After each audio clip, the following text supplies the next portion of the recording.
Yo, what's good? Y'all, it's Henry the Young, and welcome back to another video. Today we're reacting to the MVP race makes no sense.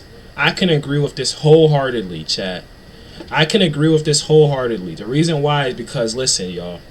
Imagine you're like, this is the exact reason why Luka should win MVP, right? I'm a LeBron fan, Lakers fan also, but this is the exact reason why I believe Luka should get MVP this season. Luka is averaging damn near 40 every single game. 40 every single game. And like nobody has him as the MVP. In my mind, that doesn't really make sense. That doesn't make sense to me. Like, mind you, we're winning games too. We went 15-2 during March. Winning games, every single game. It's not like he missed a whole lot of games. He's been playing. He was an all-star.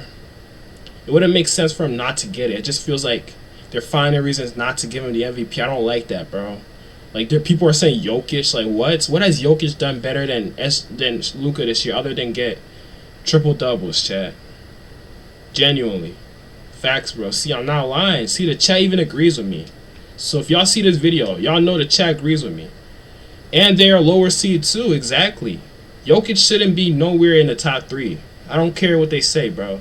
My coworkers keep talking about, oh, Luka, bro, he should not be the MVP. He should not be the MVP, bro. Like, what are you talking about? Luka's literally doing crazy stuff. They keep saying, bro, look at what SGA is doing. Like, what? It doesn't make sense, though. Literally, SGA, like, he's playing on it. He has a better teammates around him.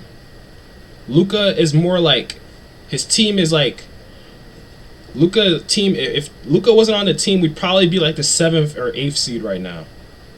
Luka been getting his hella steals too fast. He's improved tremendously on defense. Like, I'm telling y'all, if Luka don't get MVP, it's robbed. I don't care, bro. It's a robbery. And then Wemby, as for Wemby, I feel like Shea, Wemby, and Jokic are the only 3 that are really competing with Luka for it. So I feel like for Wemby's case, he keeps talking about, oh, defense is half of the game.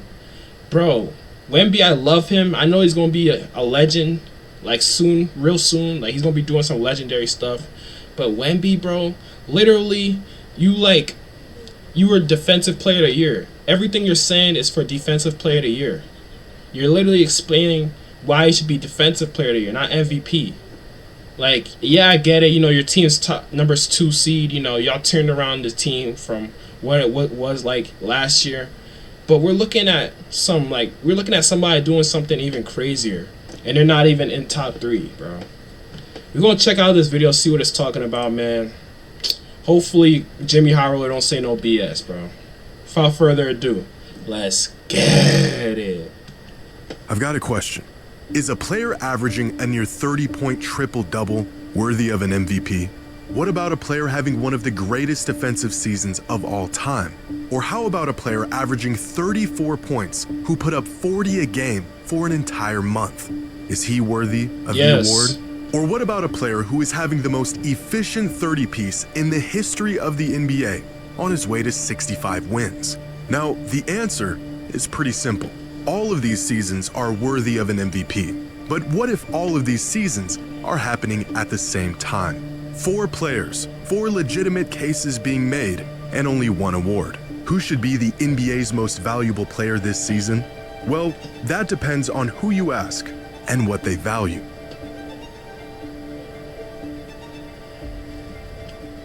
We better get an ad. We'll just skip through. Once you watch Jimmy Howard long enough, you know you get an ad.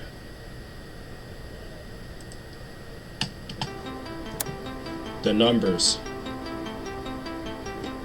Winning the MVP usually means putting up numbers that jump off the stat sheet. It's not the only thing that matters, but big eye-popping box scores have almost become a prerequisite for the MVP award. And right now there's 2 players who don't just stand out this season, they stand out amongst every season. Ooh. If we just look at raw box score numbers...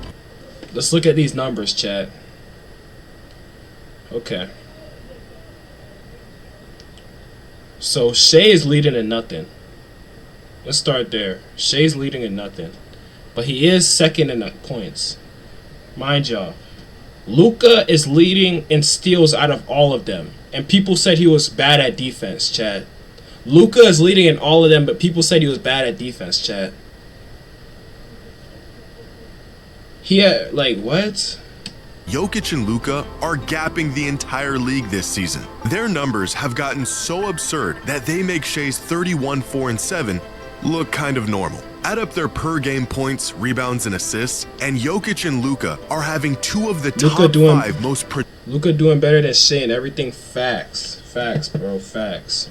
So the fact that people think like Shea is better is just crazy. Productive seasons in modern NBA history. Jokic joining the 50 Club, an exclusive group that was previously only occupied by 2017 MVP Russell Westbrook, 2025 Jokic, and 2024 Luka.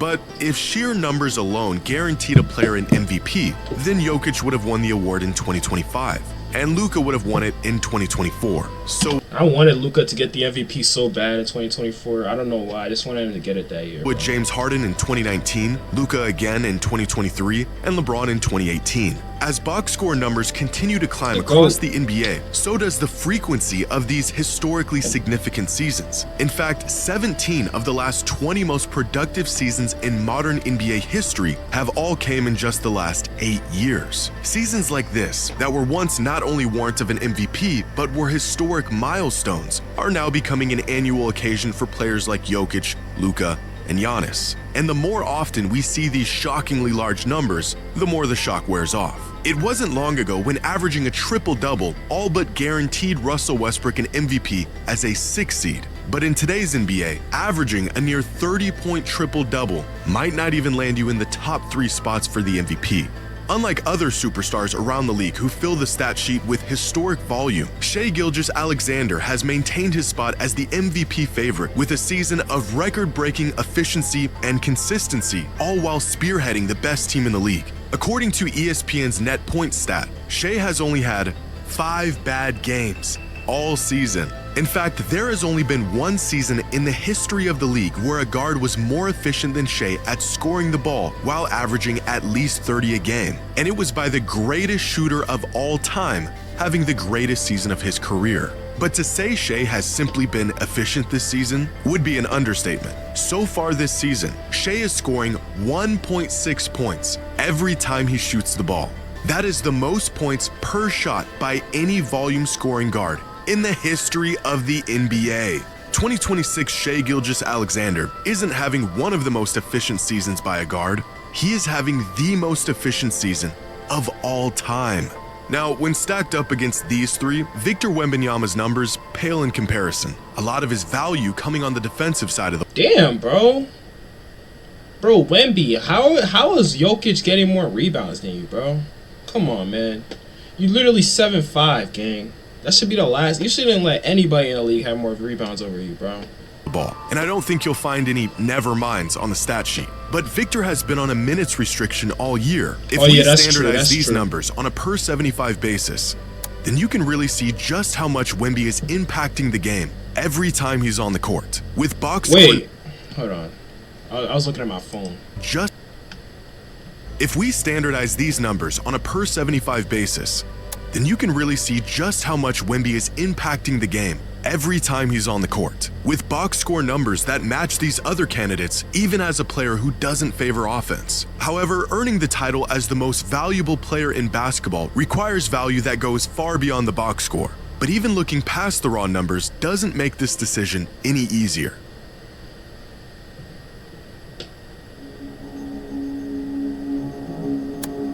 Impact.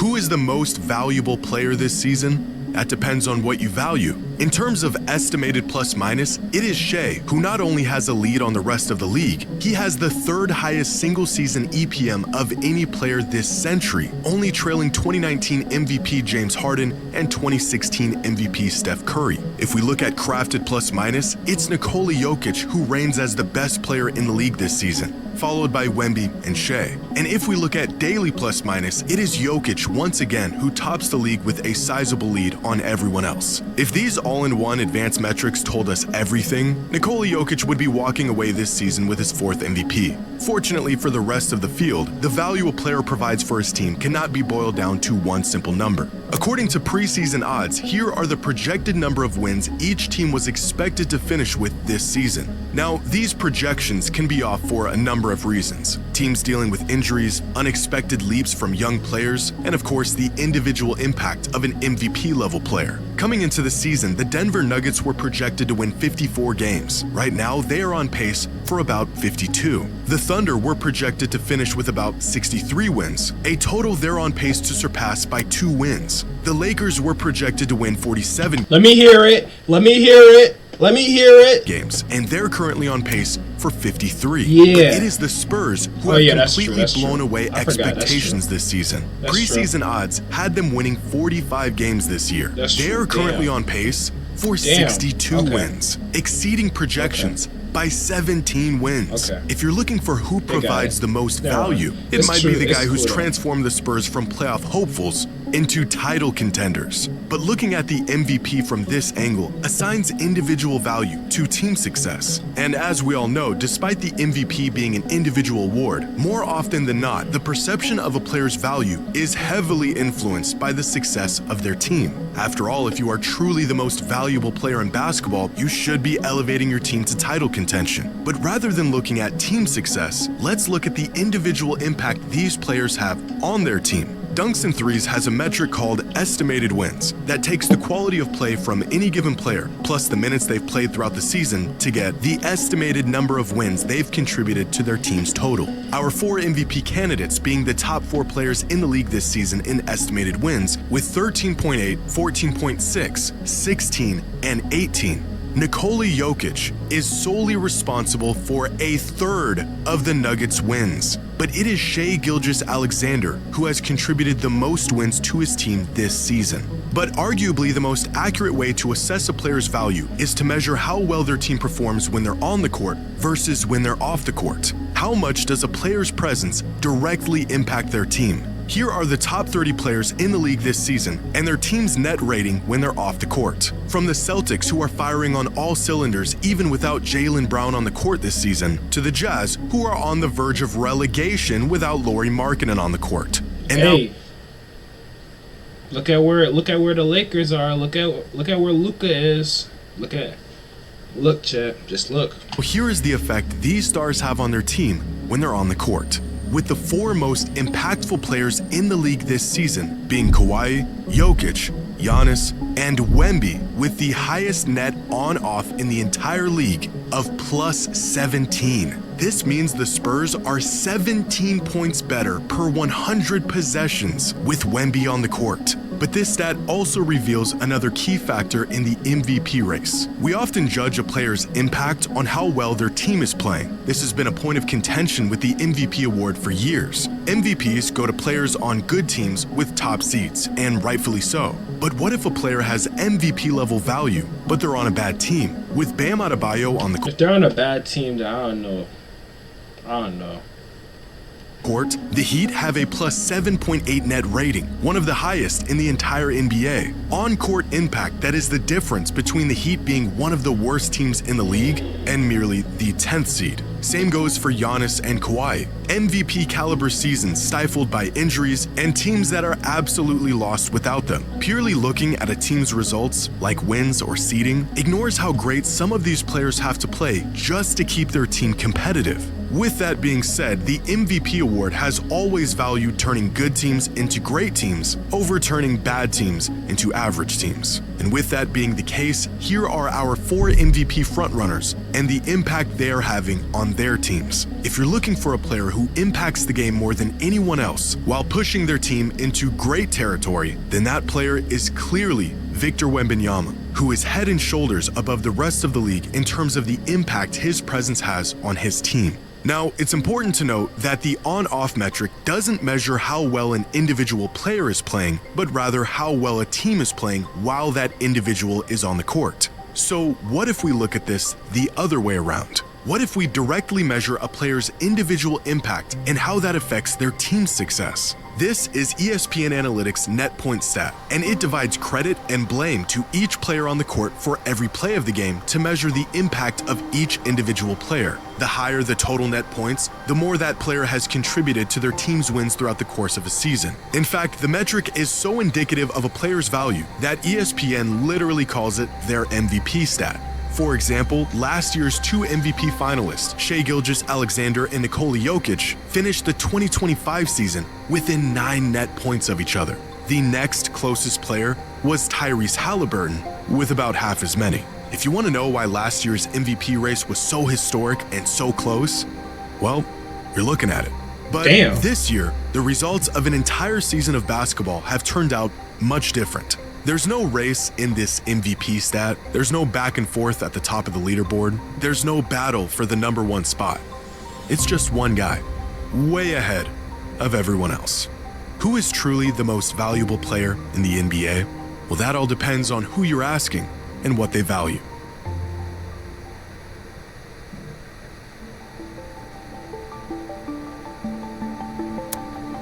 Making the case. With just a couple weeks left in the season, the MVP race has become so close that there is no clear consensus on who the actual most valuable player in the league is. One source will say it's Luka, another will say it's Wemby, and another will tell you it's Shai. According to Basketball Reference's MVP tracker, it is Nikola Jokic who has a firm grasp on the top spot with a 60% chance of winning the MVP. Ask the fans who they think should be the MVP, and you'll get a completely different answer. A couple weeks ago, NBA Central on Twitter asked fans who is the NBA's most valuable player, the options being Shai, Luka, Wemby, or Jaylen Brown. Within days, nearly 76,000 fans casted their votes, and running away with over 62% of all the votes as the clear winner was Luka Doncic.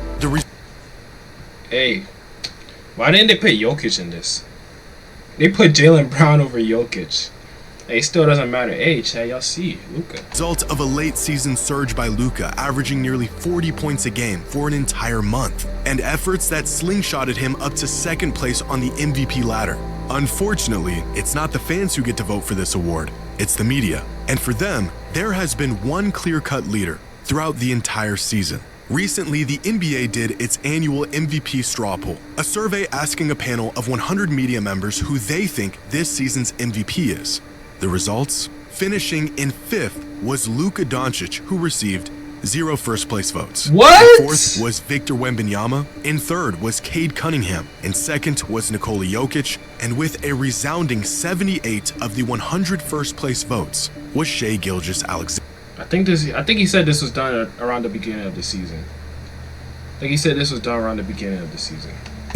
Now, this poll was conducted back on February 20th, 2 full months before the end of the season. And a lot can and has changed over that time. But in 2025, the same media straw poll was conducted around the same time, and they accurately picked the MVP last season. They also accurately picked the MVP in 2024, and in 2023, and in 2022, and in every single season since the introduction of this mid-season MVP poll in 2016.